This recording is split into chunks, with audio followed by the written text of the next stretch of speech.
professional football.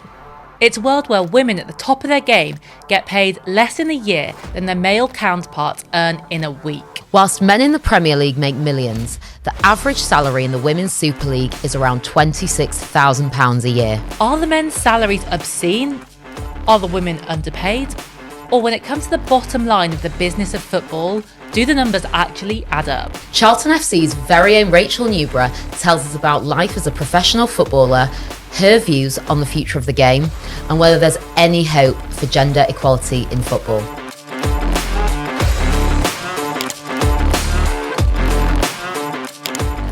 Investing is just one way that you could take care of your future finances by giving your money more potential to grow. With Wealthify, you can start investing with as little or as much as you'd like. And luckily for you, Wealthify is offering all Money Unfiltered listeners the chance to get an extra £50 boost to your investment pot. You can pick a risk level that's right for you and know how much you're paying for your investments to be looked after by their team of experts, thanks to their clear and affordable fees. So if you've been thinking about starting to invest and you've been putting it off, then now could be the perfect time to make the leap. So what do you need to do? Simply open a Wealthify plan and invest £50. Then, after 12 months of the money being invested, Wealthify will add another £50 to your plan. How great is that? Now for the legal bit. T's and C's obviously apply, and this offer is open to new Wealthify customers only. It will only be available to the first 500 qualifying customers. And you'll also need to claim the offer via the dedicated landing page and pay £50 into your plan by the 31st of December 2022. Head to the show notes for the link to claim this offer and read the full T's and C's, or head to wealthify.com/Money Unfiltered. And remember, with all investing, your capital is at risk and you could get back less money than you put in. Wealthify is also authorised and regulated by the Financial Conduct Authority. Rachel, we are so happy to have you here, especially because professional football is something that millions of people dream of doing, and you are one of the very few who have made it a reality. Did you ever think that you would be a professional footballer, and how have you got here? Yeah, well, it never really was a dream to be a professional footballer, because when I was younger as a girl, it wasn't a thing. Like, the job didn't exist, which is mental. Yeah. Obviously, it's amazing now that young girls can say, when I'm older, I want to be a professional footballer. I want it as my job. But at the time, that wasn't an option. That didn't exist. That didn't even occur to me. Yeah, of it's course. crazy. So at that point, when I was younger, I was just obviously playing football because I absolutely loved it. Yeah. My family are like football fanatics, dad and brother, like huge Arsenal fans, which is like a really stereotypical story of like any female footballer, like older brother that loves football, dad that's into football. It's just like a complete standard. So yeah, that's how I got into it. But yeah, at the time it was never like, this is what I want as my career. I just loved it. And when you started playing as a kid, were there many women's teams around or girls' teams, or did you start out playing with the boys? Yeah, started out playing with the boys. So when I was 6, I think that was like the youngest age you could join the team. So I was the only girl in a whole boys team. Wow. And there was one other girl in the entire league that we played in, the Wow. grassroots league we played in. So from the age of like 6 till 12, I had no idea really that any other girls were playing football. Wow. And when you turn 12, it is older now, I think, but that's the age that FA say that boys and girls can no longer play together. So that year I won Player of the Year, like in our boys team, and then was told like, you're not allowed to play together anymore. I was in tears, everything. Oh my gosh. But yeah, then had to go find a girls team, and that's when I entered the whole world of being like, oh, there are actually girls that can play football. That's actually quite good. Wow. So yeah. What was it like? Was it amazing to be around all these girls playing football? Yeah, it was so much better, but it was a hard transition. So there was a local girls team that my dad had heard of. He was like, right, I'll take you down to the training, go see what it's like. So I went along training with girls. I thought, like, they're all right, this is amazing. And I remember so distinctly this conversation in the car park. My dad's talking to the coach, saying, you know, it would be great for Rach to come along, just join you for the season. Thought she did quite well in the training. And the coach's response was, we've got quite a lot of players on the team and we don't want to upset anyone bringing somebody else in. So Rachel can't join the team. And I'm thinking, hang on a second, is this not competitive sport? Like, what's going on here? I was like, well, if girls' sport is like this, where it's not competitive, you just want to keep everyone happy, like, Wow, to be honest, I don't want to play. So that was my first sort of experience of girls' football, and I thought, like, how frustrating is this? Like, why are they stopping me playing with the boys? Like, I was coping absolutely fine. Yeah. So that was really frustrating. Somebody mentioned to my mum, the Reading Academy, which is obviously like the higher level, they run like a summer camp. If you go there, you might get sort of scouted and what have you, and that would be a better club to be at. It's more competitive, and it'll be, you know, like what she's looking for.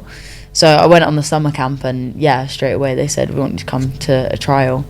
So I went to that trial, and all the girls that were at that previous team, which was Caversham, were also at the trial. And I was like, oh, okay. And they pulled me over in about 10 minutes of the trial, asking questions like, we want to sign you. And none of those girls got in. And I was like, oh, okay, right, it worked out then. Amazing. So then from then on it changed. Well, there obviously were girls that were competitive. It was really like good environment to be in. And it all worked out, yeah. And at that stage, so you say you were signed to the team. What did that look like? Was it still very much like this is something that you did around your schoolwork, everything else? Or at this point, were you even starting to think, oh, maybe this could be something bigger? Yeah, I think it was definitely something on the side. Like, my parents made it very clear that, like, my education was, like, number one. Because still at that point, even as I was, like, 12, moving on to 18, the women's team at Reading were in the second division, going into the first division, and they were still like part-time turning into full-time. So it was becoming an option as I went through the years that, okay, there are a couple teams, but I'm talking like 3 or 4 teams in like the entire country. Yeah. So it's like, it's still not really a viable option, and obviously the salaries were shocking at that point.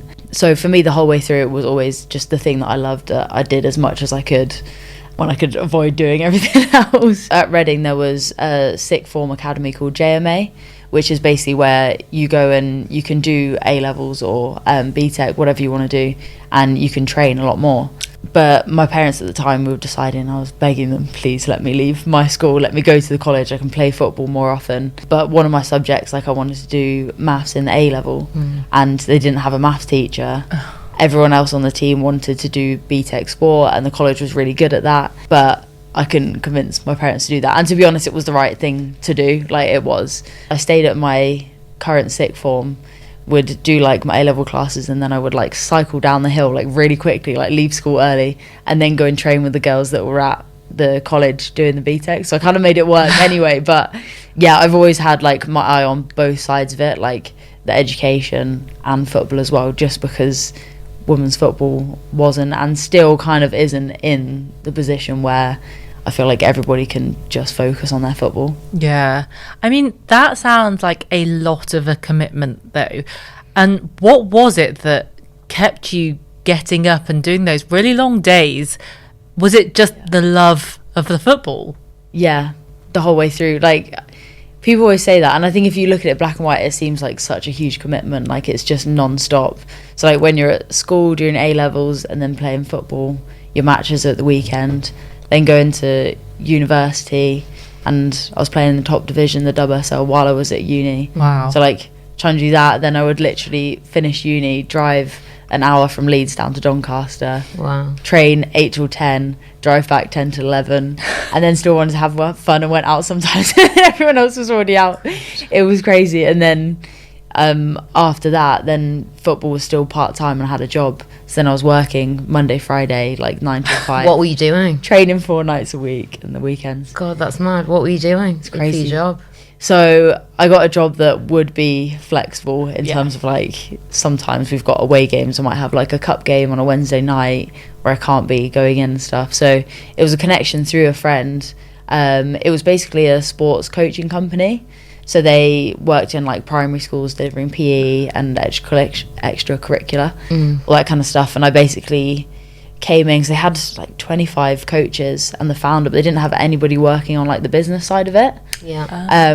So they decided they wanted to bring someone in. So it was really random. It was like proper blank canvas, like come in and just do what you think you can do. This is my first job, so I have absolutely no idea what I'm doing. But yeah, just made it up, and most of it obviously ended up being like marketing and sort of business development, but I kind of just made it up as I went along. Amazing. And how did you go from that to the decision to quit the day job and put everything into football full time? Yeah, it was crazy. In ways, it was a difficult decision, which might sound mad because it's like you've got the opportunity to be a full-time professional footballer. Yeah. Like, why would you ever say no? Yeah. And I was never going to say no. But in terms of, like, the salary and, like, the quality of life and that kind of thing, like, it was difficult. So I actually accepted the full-time contract and thought, the hours aren't that ridiculous. Like, I'm probably still do a bit of work on the side. So through pre-season, I tried to juggle it, basically having 2 full-time jobs. Wow. As you can imagine, that didn't go too great. So Wow. like near the end of pre-season, myself and the owner of the company, we decided probably best is to part ways. And I was like, right, we'll just go for it with the football. Yeah. I'll just cut costs like where I can and just go for it. Wow. And that was amazing. And actually, I'm interested to know, like, other girls on the team, like, is that quite a normal story that people are trying to juggle football with a job as well? Yeah, some are. I think especially those of us that had real jobs Yeah. beforehand and so had like a certain lifestyle because of the salary we were making. Yeah. Plus then we had like our football money on top. Yeah. There was like part-time, so we had like a full-time plus a part-time job. So I think for women in the same position as me then really struggled going full-time and have done sort of bits on the side that you can do from home if it was that kind of job. Like obviously women playing in like the top teams like your Arsenals, Chelsea's, Man City, like they've got really comfortable salaries. They don't need to do it and it would probably be frowned upon. But even still, they're still aware that it's not ridiculous money that when you finish playing, you retire at 35, you can live off it. Yeah. So they're still trying to think about different ways that they can keep their skill set or work on something else. Yeah. Can I just ask, because I have literally no clue, ballpark, what would a woman at Chelsea or Man City be earning? Like, Yeah, no, and it's good to talk about these things because people don't know, Yeah. and then you just assume, like, especially at the top level now, or even like at our level in the Championship, you're getting a bit more media exposure, and like it looks like this amazing lifestyle. As actually people have no idea. So like the top teams in women's football, so like your Man City, Arsenal, Chelsea, they would be ranging for like their younger players from like 70 grand a year up to like 300,000, 400,000 a year plus Yeah. sponsorships and stuff. So those like, I'm talking like 1%. yeah. I've got like really comfortable, like it's great. But again, if you're retiring at 35 and you've put all your eggs in that basket, you're still in a really vulnerable position. Yeah. It's not like you're in the millions where you can say, I'm not going to worry about that, which is what it's like on the men's side, obviously. And then there's a lot of disparity within even the top division. So I'd say from the top 4 teams down, the likes of Reading, Birmingham, who just got relegated, West Ham, you're looking at between 20 grand up to 70 grand. Wow. Yeah. And in the Championship where I am, they've got full-time teams that are paying people less than 20 grand a year, and that's Wow. supposed to be their salary. And then we've obviously got part-time teams, but if anything, it's easier financially because you've got your proper job. Yeah. So there's a full range even within like the top division. There's no appreciation for where you live. So obviously myself playing for Charlton, playing in London, my salary last year, first time full time, was 20 grand, which like in London, It's not are you going joking? far. Yeah. The rent is really not going fast. That's obviously why I wanted to Yeah. try and do some stuff on the side to help with it, because you do have a certain amount of lifestyle. Like yes, it could be a lot worse, but like that's difficult. That's- Yeah, tough, yeah. it's really tough. And I mean, you mentioned it there, but let's talk for a second about the men's game, because there is a lot of discussion about the salaries, and everyone knows that at the top end of the men's game, the salaries are very high, to say the least. We're talking hundreds of thousands of pounds a week. However, I think often people debate, you know, are they overpaid, or actually is their commercial value to the teams worth what they're paid? And I'd just love to know your thoughts on that question? No, it's a great question. Obviously, yeah, spoken about a lot. It's difficult when you're speaking in contrast to obviously the salaries that we've been talking about. Yeah. But it is a really valid point in that there is so much money in the men's game, in the Premier League specifically. The lower leagues, not so much. It's like on a par with the WSL. But in the Premier League, the salaries are ridiculous. But the football clubs make ridiculous money because of those individual players. And it's like supply and demand, isn't it? In business, if you get those players and you attract them with the highest salaries, you're going to win titles. It's going to bring you more revenue, the shirt sales and what have you. So for me, it's the natural way of business. So how do you then go about capping that? Do you say, right, we're going to have a salary cap, but practically how do you implement that? Because you can't just say, oh, we're just going to do it in the Premier League in England, because then we will lose all the best players. Yeah. You know, it's one of the best things that we have in this country. Obviously I'm biased, but like it's the best league in the world, like, without a shadow of doubt. And I think the women's game is going to become that as well in the top tier. So what do you say? Hey, you agree across all the countries that are part of you both in the whole world, we're going to have this salary cap? It is, and ultimately it's like any business in a sense. And I guess there's a contrast there to tax regimes across the world, in that actually every country, every government is trying to be as competitive as possible to attract the best businesses to then create the revenue. And actually we've got the best league here and we are making the most money out of that. And one thing I always do say when people criticize like how much footballers are paid is that they are actually some of the highest taxpayers in this country, because they are all salaried. It doesn't make it make sense, but there are definitely two sides to the coin of like, okay, we should just pay them less. Well, how's that going to work? I think it just frustrates people because they're like, oh, what a brilliant lifestyle. Like they get up late, you know, like we get there, our kit's ready and washed for us. We have breakfast, we run around outside, we have lunch, and then we're home in the afternoon like, oh, it's amazing. Which it is amazing. But, you know, it's not easy to become a male footballer in the Premier League. Like the sacrifices you have to make and the ability that you have to have in comparison to the rest of the world is ridiculous. But then I think it's part of like, okay, those players that are earning ridiculous money, is then their individual responsibility. So one, make sure they're paying their tax, and secondly, to be doing as much as they can in terms of charity.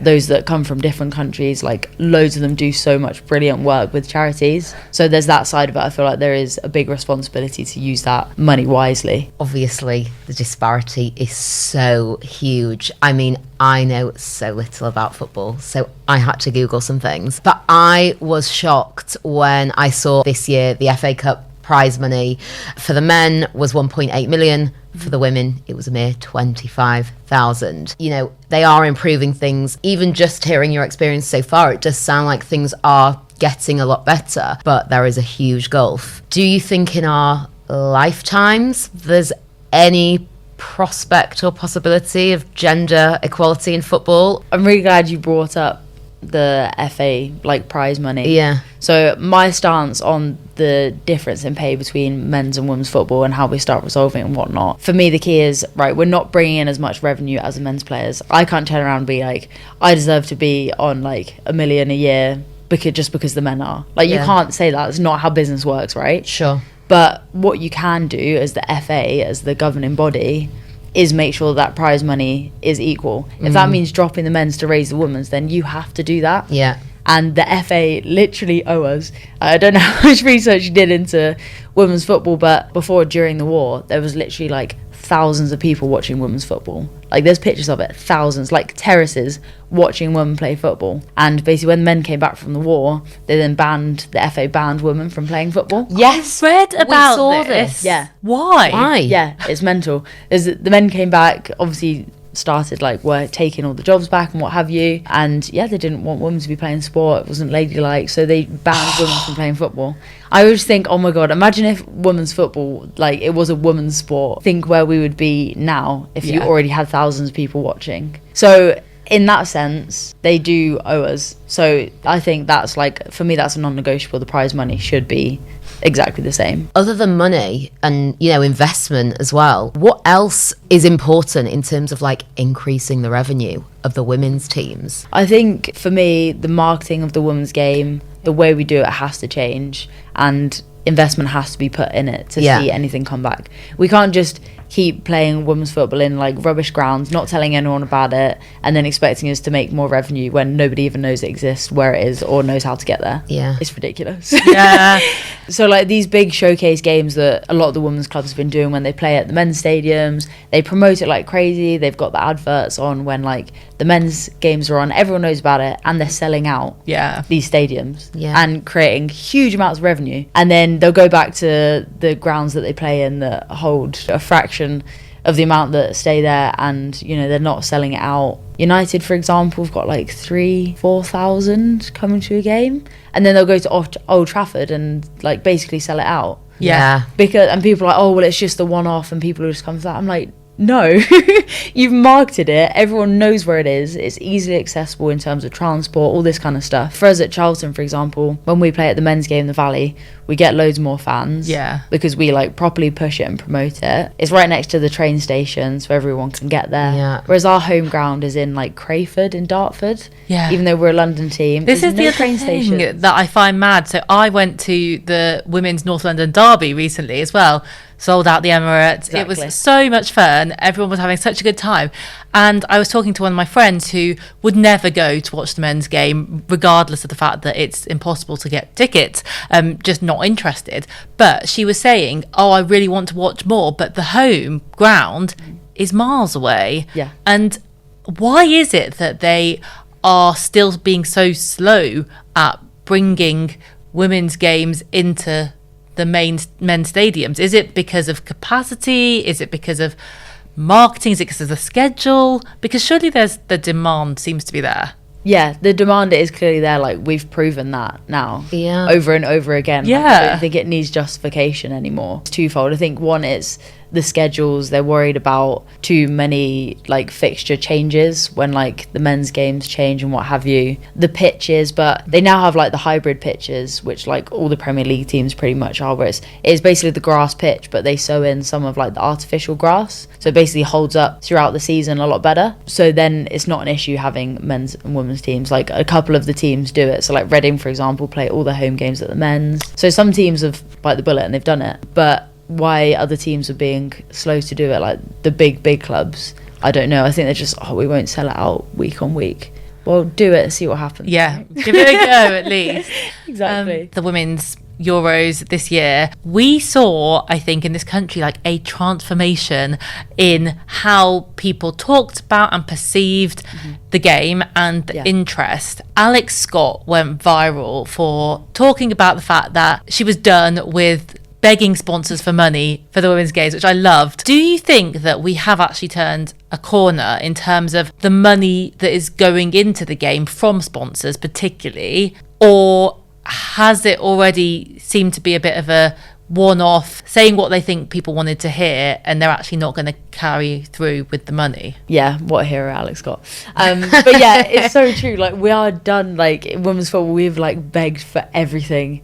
Every single player at every club, please can we do this? Please can we have more? Please can we play in your pitch? Please can we have more sponsorship? Please can people come and watch us? It is frustrating, and I think the quality of the football shown at the Euros and the amount of crowd that came and engaged, the amount of people that watched it all over the world is like, right, we've put it on the table now. Like, they absolutely smashed it. They absolutely smashed it. It was amazing. So now the sponsorship does have to come, and I think a lot of the individual players have had a lot more in terms of sponsorship and opportunities, which is obviously fabulous in terms of like increasing their salaries. But on the ground, in terms of sponsorships at, say, like Charlton, for example, it's not affected us. Yes, if you were sponsoring, you'd want to go straight into the WSL, or mainly it's just around like the international teams and what have you. More needs to be done, and like it's there. I think it just needs the right type of branding, and I think people need to start changing their mindset. I think a lot of people spoke about this around the year, is that women's football fans aren't the same as men's football fans. Yes, there's some that want to watch both. They'll be the same people because they just love football, and that's great. But in women's football, there's a lot more like families, like young families, like working professional women who are like, actually, I want to support other women like playing sport. This is really cool. Men's football, like, or they're all wusses, they dive. That's not my kind of thing. Yeah, I've got to say, I mean, I am not a football fan at all. Even just talking to you, I can see that I could be a women's football fan. When I was just talking to kind of family and friends back home about the fact that you were coming on the podcast, I had a few responses from older people saying, it's a man's game. I wouldn't pay to watch women do it. And I just, like, I really, on it, like, yeah, no. Yeah, it's just shocking. Yeah. It's madness. But the point is, like, there's clearly a long way to go. One thing I saw when I was stalking you, doing my research, I found a YouTube video of you. I think it was probably around the time you first signed for Charlton. And I think you were talking about the fact that one of the reasons that you were so enthusiastic about Charlton as a club was that they actually had quite a focus on like equality between the genders. Yeah. What does that look like in practice versus one that's kind of less equal? Yeah, it's crazy. I mean, so before the new owner came in, Thomas Sangard, we were literally at the point where we were still part-time. Yeah. We'd go in for training. If like the under 10 boys needed to move their training or something, like they would get the pitch over the women's team. And you're supposed to finish the session at 10 o'clock at night, and you're like running 5 minutes over when the team's all important game at the weekend. Boom, turn off the floodlights. So we'd be trying to clear up, finishing our session, the lights would just go off. So this is only like, what would that be now? 3 years ago? And that still happens at like a lot of clubs. So when the new owner came in, and straight away he said, there were kind of rumours like, we might be like part full-time, they're going to pick which players are, like all this kind of thing.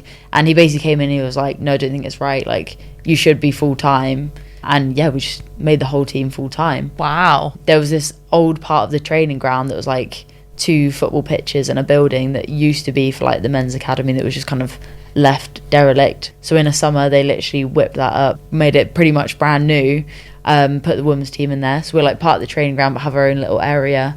Wow. Which is wicked. We like eat breakfast and lunch with like the men's team, so it's all the same.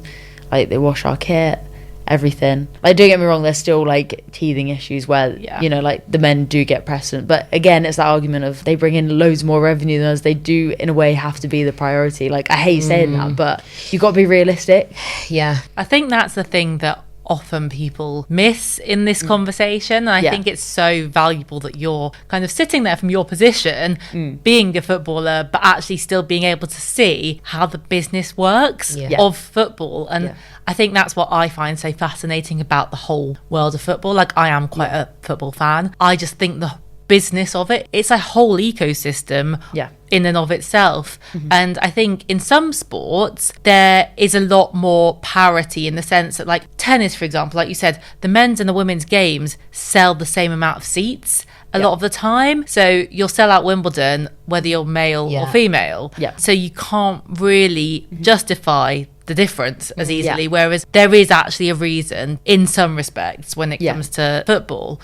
In the sense that you're talking about the owner and the difference that they have made, do you feel like there is that same drive, incentive, like desire for the game to change coming from top levels, from the governing bodies of football, or does so much of it still really depend on the individuals involved? Because I've seen that there does seem to be a bit of a shift in the media in terms of the focus on women's game and giving much more precedence to it in the media, but behind the scenes, is it happening? As female footballers, we think the FA needs to be more progressive and they need to do it much quicker than they are. I don't know what the internal politics look like around that. I'm pretty sure there's only 1, maybe 2 women on the board of the FA. That needs to change. And I think there needs to be women who have experienced the game as well, which we're getting to the point now that women are retiring from football who have been part-time, full-time, and have also probably got a degree and had a brilliant job at some point, super intelligent, perfect for the role, and should go straight in there. There are women like that, something that I would potentially love to do in 20-30 years. So I think that needs to change. I think that is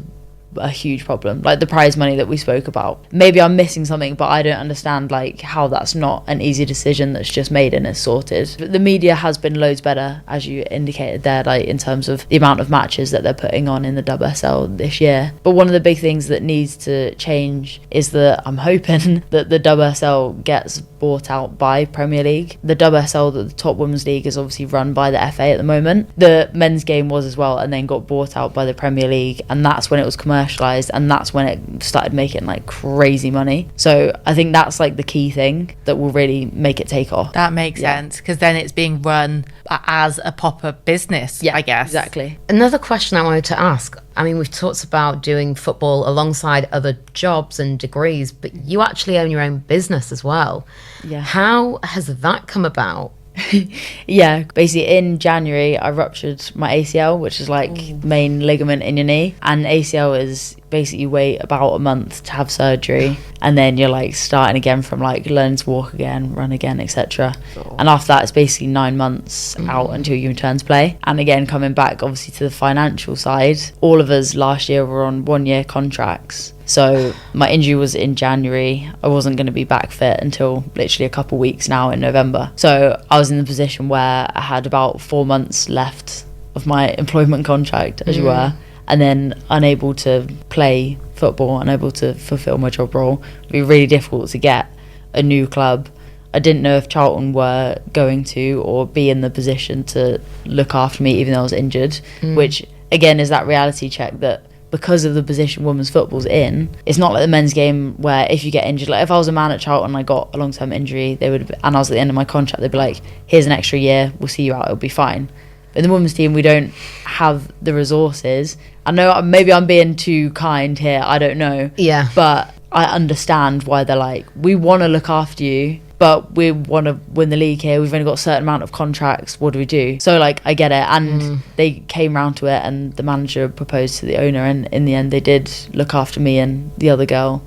They did. So we got extended 6 months on a slightly reduced salary, but still I took it. When I had this like awful injury, I was struggling with that injury anyway. I felt like absolute crap. I literally can't leave the flat in London. My leg, literally the swelling, it was like the size of a tree trunk. It was horrific. And now I'm worried that I'm not going to be able to pay my rent. I'm not going to have a job. Like, what am I going to do? Like I was so stressed. I was in the worst place. I can't imagine. And I was like, right, instead of just sitting here and like freaking out that my financial security is in someone else's hands, let's just do something about it. So obviously I mentioned the previous job I had before when I was part-time was doing like marketing, business development and whatnot, and during COVID my partner set up his own recruitment business. So I did like the website, the marketing for him, and through that one of his clients was like, oh, how did you set it up? He just said, my girlfriend did it. So I kind of was like doing it for 2 people anyway. So I thought, well, it's obviously going all right and people are liking what I'm doing. So when I just put it out there that I'm setting up as a business, then people might think I'm legit and I might get some more clients. We've been there. Make it till you make it. But yeah, so I was like, so in February, I just set up my own marketing agency. Amazing. And now I've got like a good amount of clients and it's going really well, and I'm coming back into football, be match fit in a couple of weeks. So That is all come together now. Amazing. So many people would not have done that in that situation. They've just been feeling sorry for themselves. So that is so cool that you were like, no, I'm not gonna sit here. Like I'm guessing there were a few weeks of like, I am going to sit here and be upset. Oh yeah, very much. There was a lot of tears. Yeah, but that's so cool. And so now you're running that as well alongside getting back fit. Yeah, exactly. So I was like, oh gosh, how am I going to feel when I'm like back training fully? Yeah. Because although we're finishing at like 2:33, you're still absolutely knackered. Yeah. When you get back and just cannot concentrate. But I've actually found that it's helped my football because it's just given me a bit more perspective. Really? Like I'm not fully reliant on my football. Like I'm gonna survive even if I don't play well at the weekend. It's okay. Like I'm gonna financially be okay. It's not a big deal, and that's actually helping me sort of relax a bit more when I'm playing. It's not everything. Like you've got something else. I was gonna ask like how you feel. Do you think that it's important to always have a life and kind of skills outside of football to take the pressure off, or do you actually think that you play better if 100% of your time and energy goes to football? And I'd love to know for kind of people who are, you know, younger and just starting out in their football careers, do you think one way's better than the other, or do you think it kind of depends on the person? Yeah, no, exactly that. I think it really does depend on the person. Yeah. I think I've now gone through the ups and downs to work out that for me, having something else is a lot better. Yeah.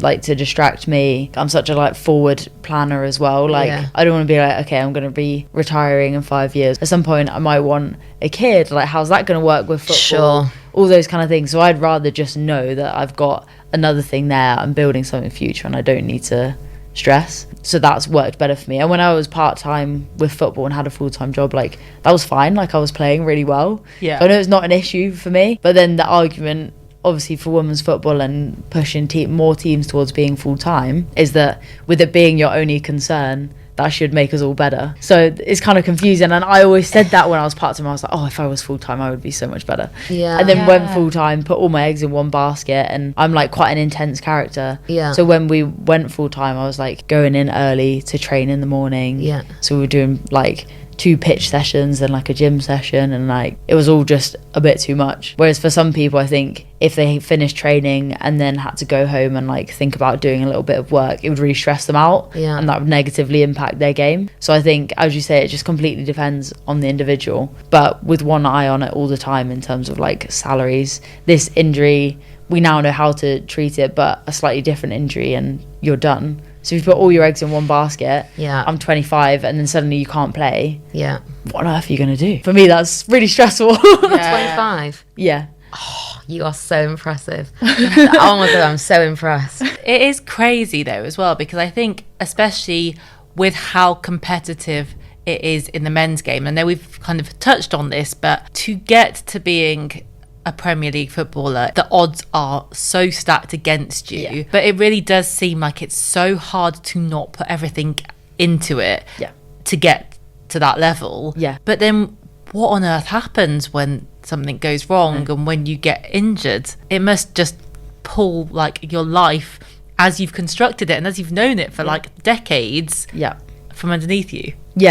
It's horrific. There's a few charities that have been set up to like help, especially a lot of the men's players that have like put everything into it and then been released or not made it at like 19, 20. I have a very close friend who has that exact story, and he is now 36 and to this day still says it ruined his life forever. He's never got over it. So it's difficult. I mean, there are like, I can't remember his name. There's a Premier League footballer who's got like a full-on degree and everything, but obviously it's to do that is really difficult. And I know that's one of the things that I do feel fortunate for. And it sounds a bit backwards that because women's football wasn't as progressed as it was at the time when I was coming younger, I did have the opportunity to go to university. Got a great degree, had loads of fun, and was playing football at the same time. Now that's going to be way more difficult for people. Like a lot of girls in my team now, the younger ones, they're doing like open university, so like when they come back they're just doing it from home. So that's not a way to do it, but obviously then you don't get that uni experience and stuff. So in a way it's great that I was got lots of different parts of life like along the way, but to make it in the men's game and probably now to make it in the women's game if you're coming through, you've got to go for it 100%. But there just needs to be like a lot of help for those that then don't take it, because that's horrific. I could talk to you about this for hours, but just to kind of wrap up, I would love to just kind of look into the future a little bit. We are seemingly at a bit of a turning point, hopefully, with the women's game, and it sounds like from what you said that lots of younger girls that are coming through the game, they actually now feel like this could be their career. Where do you think women's football will be in the next 5 to 10 years, and do you think that we are heading towards some sort of equality? I think so. I'm positive. It's a very mixed camp women's football, to be honest. It's about 50-50 split, but no, I'm really positive. The quality of the product that we're selling, like the women's football, is unreal now. Like we can play, like we're good. To watch, there's the demand there. People want to watch it. Different types of people. I do think that the WSL will be expanded and it will be commercialized better, and we'll work out how to market it properly. And I think we'll be playing at the men's stadiums, and I think we'll be having proper crowds within the next like 10-15 years. I think by the time I retire it will be at a really good place. I do truly believe that. And if there's more women like you who also have kind of skills in business and expertise outside of that, and you guys then go and run all the FA and all the other governing bodies, then we'll be in a we'll be in a good place. It's exciting. This has just been so interesting for me, and it's been so amazing to have you here. Thank you so much. For anyone who's watched and wants to support and just learn more about you and watch you on the pitch or get in touch with you about business, where can people find you? Yeah, definitely. Probably Instagram is the social media of choice. Drop me a message. What's your Instagram? Games at Rachel Newborough. Amazing. Easy. Yeah. Fab. All right. Well, thank you so much. Honestly, that's been amazing.